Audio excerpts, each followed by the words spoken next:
Hi, I'm Brian Lau. I teach with Sports Medicine Acupuncture and with the Sports Medicine Acupuncture Certification Program. I also teach with the 3-day cadaver dissection labs. And a little bit of the dissection is the impetus for why I'm going to do the particular presentation I'm talking about today. So first off, I want to thank the American Acupuncture Council for having me. And we'll go a little bit into the lung channel and the anatomy. We'll look at some movement aspects of the channel also. So I just finished up 2 back-to-back 5-day dissections. I do this every year, the first 2 weeks of December with the University of Tampa with the physician assistance program. So I had a lot of opportunity to look internally with the body. We did a lot of external dissection, but we also did evisceration and we went into the abdominal and thoracic cavities. So that's with physician assistance. I'm not really talking much about channels in there. But I'm always thinking about the channels, and I'm preparing for when we do dissection for acupuncturists, how to communicate some of this anatomy to acupuncturists. So that'll filter in a little bit to this presentation today. And then we'll go into some application with movement so you can give some patient exercises that will engage the channel, in this case, the lung channel fully. So let's go ahead and go to the presentation, and we'll start jumping into the anatomy. So let's get a start. We're just going to go right into the internal pathway. So let me kind of get the setup for this. So let's imagine we're in a prolonged, like a 5-day dissection lab. We'll kind of go briefly layer by layer. So what we have here is on the slide on the left is we have skin on at one portion. We have some subcutaneous fat in this netter illustration, but primarily that's been removed, and we're down to the level of the fascia above the rectus abdominis, the rectus sheath, and the external obliques. So we can see the rectus abdominis underneath this rectus sheath. If I were to look at it from the back surface, that's what we're seeing in the right image. So in this case, we're looking from the back through the body, visceral cavities removed, and we're seeing the peritoneal cavity from the back, but the front surface of it. So here's the rectus abdominis. You can see a window of it. But what I wanted to highlight from this image, first of all, you have the falciform ligament, but another interesting structure is a remnant of the this little ligament, which is the umbilical ligament, which is a remnant from embryological development. And this whole line here is very, very tied in with the linea alba, which is that thick fascial structure that separates the left and the right side of the rectus abdominis. So kind of a nice imprint of the Ren channel, or the Renmai. So we'll come back to that a little bit now, but I just wanted to highlight that. Let's go to the next slide. And here in this image, we have the rectus sheath removed from the rectus abdominis. So this is what we would do in dissection is we would start to come underneath this rectus abdominis, just kind of creating a little separation from the rectus abdominis and the tissue underneath, and we would start lifting it up. And that's what we have in this side right here. We have the rectus abdominis starting to be removed, and you can already get a imprint. You can see the peritoneal membrane, the serous membrane, and you can see some of the fascia under the rectus abdominis. The reason I'm going to this detail is when you do this dissection, sometimes it's very adhered. And as you start removing and lifting the rectus abdominis from the pubic bone and lifting it off, it starts to tear the peritoneum because of all the adhesions there. And why would that be so adhered? We have to get into the next layer, which would be the first layer in the visceral cavity, in the abdominal cavity.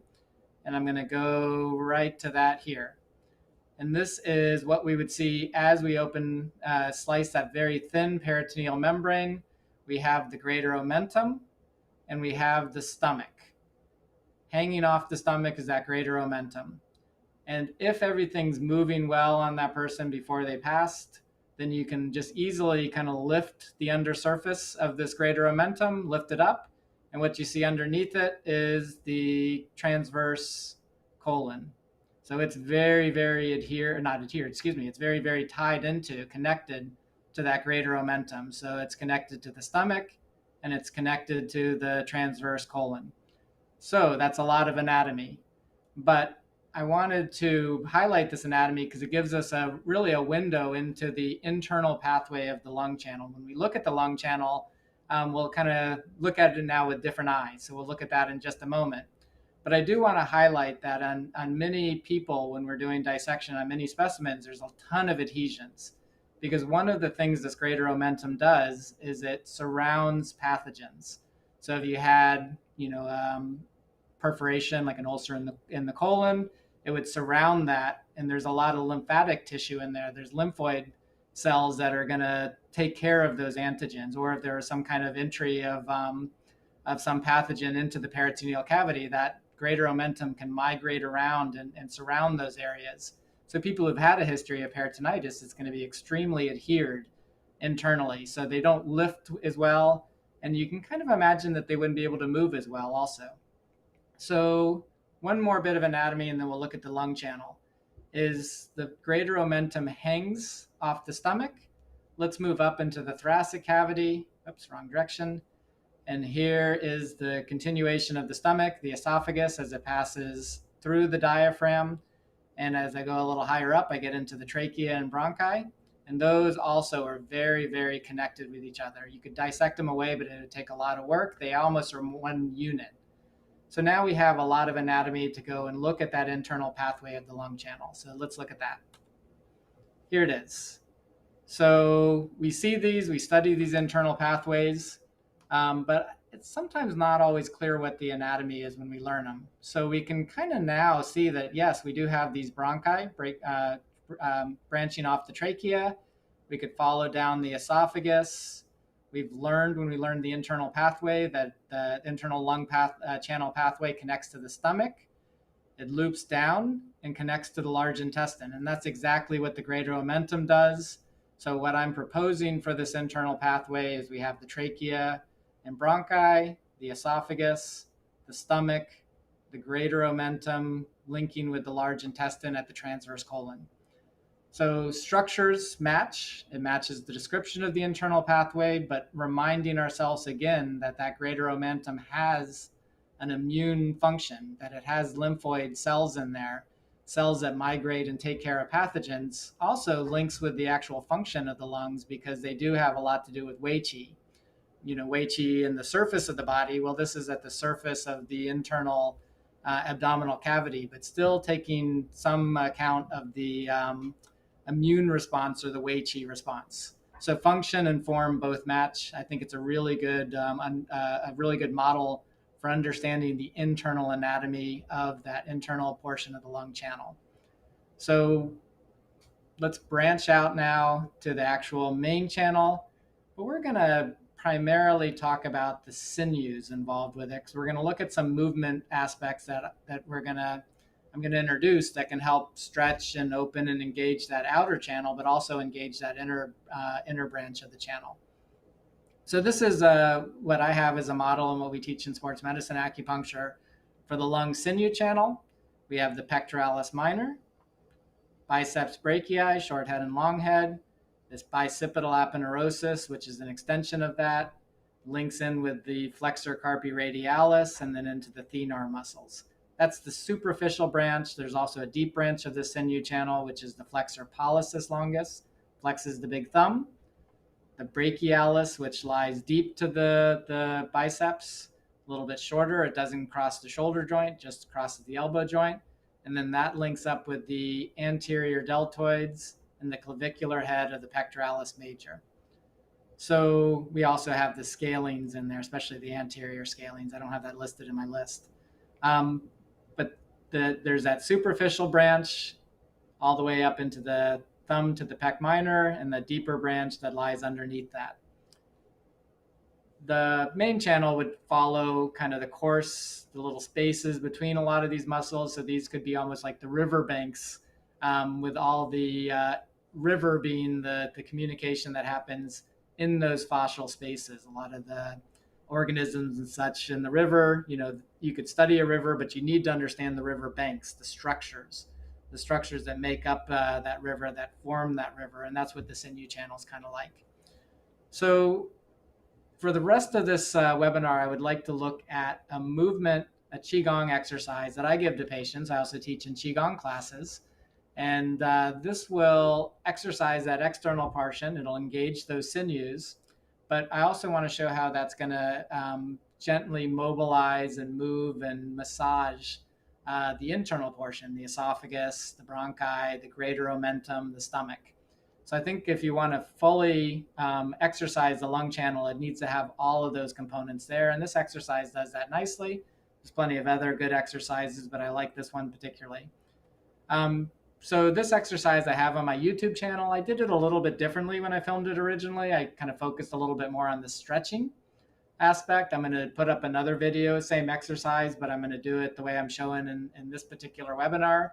So that should be up soon. But either way, you can kind of check out the video on my YouTube channel if you want to get a reminder of it, or this recording will be available afterwards too if you want to have a reminder for it. So if you used it yourself, great. You have some nice memory aids, but also if you give it to patients, it'll be something you can refer back to. All right, so let's set it up. So this is going to be the exercise. It's a very simple exercise.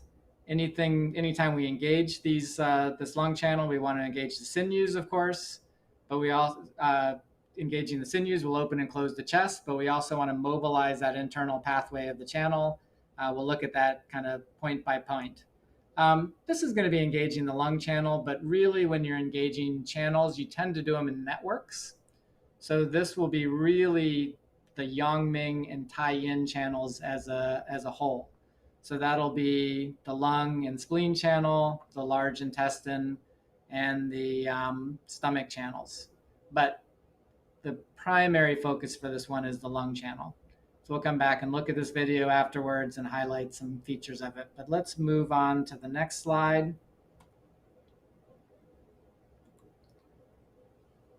So this is the starting position. This video will loop and you can kind of see it as I'm talking about it. So I'm going to start by bringing the hands up. I'm standing shoulder width stance. My arms are going to cross in front of the body. The forearms are supinated, which means basically the palms are facing me. Our palms are facing the chest. The hands are a little ways away from the body, so the shoulder blades are slightly pronated, and the elbows are slightly lateral to the body. So that's our starting position. I did mention in there that you're standing at shoulder width. This exercise works perfectly well seated if you're working with a patient or yourself and you have mobility issues and aren't able to stand. Even somebody in a wheelchair, when I work with people seated, I have them slide forward, sitting on their sit bones, sitting upright, so they're away from the seat, and their sit bones basically serve as their feet then, so that they're able to have an upright posture in the same way that I have an upright posture in the standing version. Okay. So I'm going to start by opening the chest, which really means that I'm starting to retract the scapula. So the scapula are starting to pull together in the back. You might be able to see that in the mirror that I have behind me, that I'm starting to retract, bring the shoulder blades closer to the spine. I'm opening the elbows while keeping them down. Pronating the forearms. So the pronation will start to stretch the biceps. And at the end of the opening, I'm going to push the hands away from the body so the elbows will be extended, also stretching the biceps. So generally, there's a problem that I see when I give this exercise to people, and I want to highlight what I want to do before I highlight the problem. You'll notice as I'm doing this in the looped kind of version here, is that my hands start narrow or start medial to the elbows, but then they get ahead of the elbows. So that's what I want to do. I want to keep the elbows down, and I want the hands to go wide to the elbows. There's a nice midpoint that you can notice where the hands line up right there. They line up with the elbows just on the side of the body. I'm going to put my cursor over it. So right here. So there's a point in time where the hands, elbows line up, the hands are facing out. This keeps my elbows from going wide. The point is a lot of people are kind of internally rotated in the shoulder. And if they keep their elbows wide, then the arms stay in internal rotation. And I want my arms to externally rotate so that the whole structure opens up. So that's a little landmark you can look for when you're doing it yourself or when you're giving it to patients, is that lining up right lateral to the body, and then the hands continue out. So this is the expansive phase. I'm starting to stretch the biceps. I'm opening the chest by retracting the shoulders in the back, which creates more space in my chest, creates more volume in that whole thoracic cavity. So let's look at the compressive phase of the movement. So once I'm fully open, I'm going to start. You'll see a little gentle contraction in the abdominals, which starts to compress the torso as I fully push out. And that'll take me into a further pronation of the forearms and a winding type motion in the forearms. So let's look at that. So hands push out, turn. So you might be able to see it a little better in the mirror, is that the torso bows slightly. My abdomen bows, my spine bows. Look at that a couple more times. So this is where I can start to engage in the front and gently massage that greater momentum. There's a little bit of shortening along the whole front line during the compressive phase, which then when I continue this movement and go into the expansive phase, I'm stretching, compressing, stretching, compressing. So as I turn the forearms, then I'm going to start to reach the arms back. So that's the compressive phase of the movement. And then it returns back to the same position by leading with the fingertips. So fingers come forward. I cross my hands, return, my chest lifts. And that bow that was in the torso kind of unbows, straightens, so I get a nice gentle stretching and mobilization of the inner part of the channel. All right, I'm going to go back a couple slides and I want to look at the full exercise.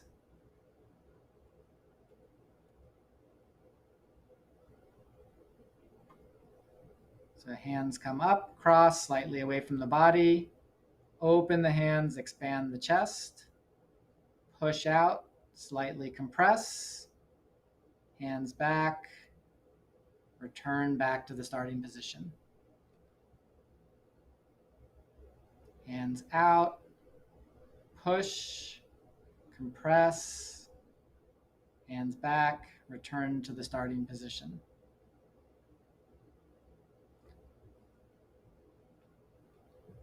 All right. So I'm going to end the PowerPoint.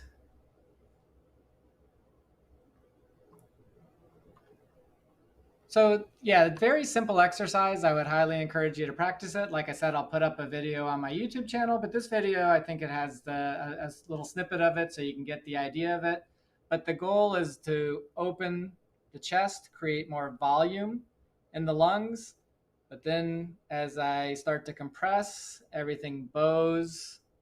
And then I go back to the expansive phase. So there's movement inside so that I can kind of gently mobilize that greater momentum. I can gently mobilize the stomach. I can gently mobilize the trachea and the esophagus in combination with what I'm doing on the external portion of the lung channel. So the whole channel is active and the whole channel is engaged. So I use this for a lot of different things. You could use it really for anything where you wanted to improve the health of the lung channel. So that could just be preventative, of course. Respiratory issues would be a key component, of course. If you're working with people with respiratory issues, you want them to have that full volume in the chest. Shoulder problems is one that I give this exercise to quite frequently. You have to make sure that there's no pain with doing it.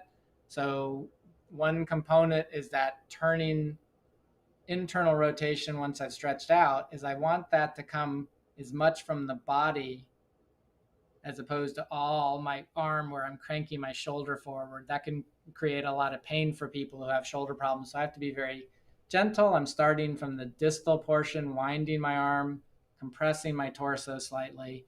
So it should be very comfortable for people. There shouldn't be any sharp pain with this exercise. But that's one where I give this to is shoulder issues, neck issues, of course, because that shoulder girdle health is very tied to neck pain. So it's really versatile exercise. It's pretty simple. Patients can catch on to it very quickly. They tend to like it because they're sitting so much during the day if they work at a desk or driving, or so many instances where we're compressed there. So it feels really nice to be able to open and stretch the chest and stretch that whole fascial line throughout the arms, but also you get that nice gentle engagement in the inside. So give it a try, see what you think of it. But you can always reference the video and highlight it. And if I have a YouTube video up on it, you can give some questions and comments if you want further clarification. I think that concludes the information I wanted to give today. It's short and sweet. I'm going to put this information together into a longer class that I'll put on Net of Knowledge. It'll be available through LASA and a couple other partners overseas. But that should be coming out fairly soon. I'm going to put a little self-massage in there and some other details for treatment, maybe some needling also. So this was just sort of an introduction, got the ball rolling for that. I was very happy to be able to introduce this to you. And again, thanks to American Acupuncture Council for having me on.